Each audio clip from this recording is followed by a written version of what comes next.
Na-ospital recently si Sanya Lopez dahil sa mataas na lagnat, pero pagtitiyak niya, medyo umokay na rin naman ako. Uso siya ngayon, it's not COVID na naman, pero ang sinasabi nga nila, uso talaga ngayon yung flu.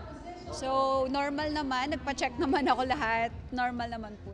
sa ngayon, tuloy-tuloy raw ang paghahanda ni Sanya para sa biggest historical action drama series of 2024, ang Pulang Araw, with Barbie Forteza, David Licauco at Alden Richards.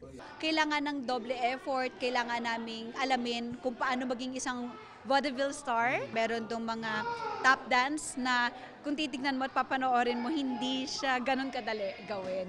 Panahon pa ng gera ito, World War II, panahon ng Hapon. So nandun rin yung may mga fight scene rin siguro kaming gagawin. At yun, kaya that's why hinahanda ko rin yung sarili ko.